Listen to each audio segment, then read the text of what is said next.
Alors il y a évidemment une certaine emphase dans la formule d'Arnaud Montebourg, mais en même temps il met le doigt sur quelque chose de vrai, c'est-à-dire que, et qui est une contradiction du néolibéralisme, c'est-à-dire que d'un côté on a une affaire qui relève du droit privé.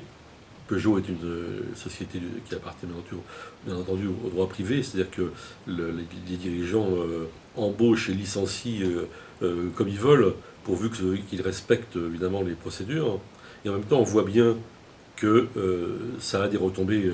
sociales énormes, et politiques, et symboliques. C'est un désastre social. De par la symbolique de la marque, c'est quelque chose qui en effet sensibilise tout le pays,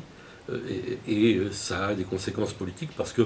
tout le monde se tourne vers les pouvoirs publics. Alors c'est ça la grande contradiction, c'est que c'est du droit privé, mais on se tourne vers les pouvoirs publics, et les pouvoirs publics, que peuvent-ils? Alors ce qu'on peut craindre, c'est que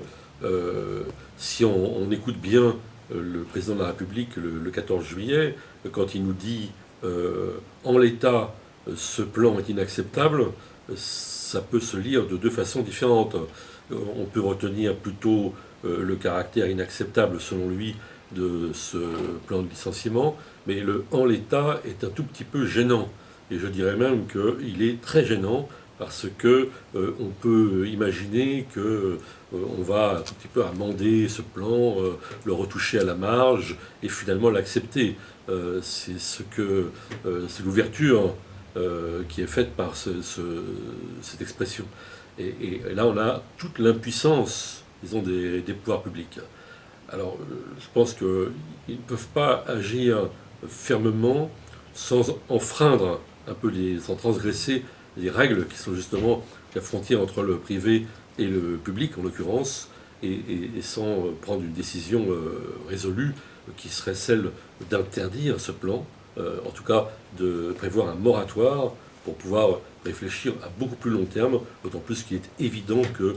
Peugeot n'est pas, disons, en faillite, c'est pas du tout le problème.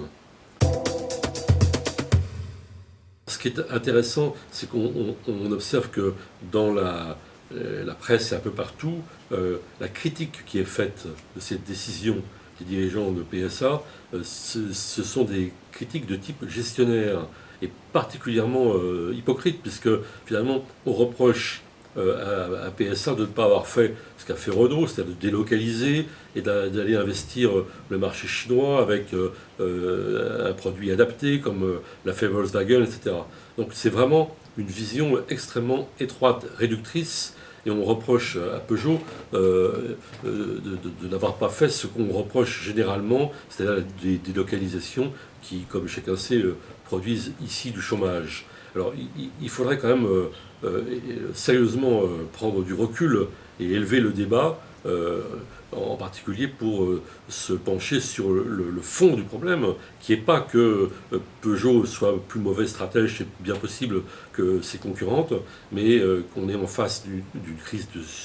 de surproduction capitaliste, parce que qu'en sera-t-il quand le marché chinois, à son tour, comme le marché européen, sera saturé? On ne sera pas plus avancé, et il faut qu'on se pose donc le problème, en effet, de quelle automobile pour demain, et peut-être du moins l'automobile pour demain. Donc c'est toute la question de la transition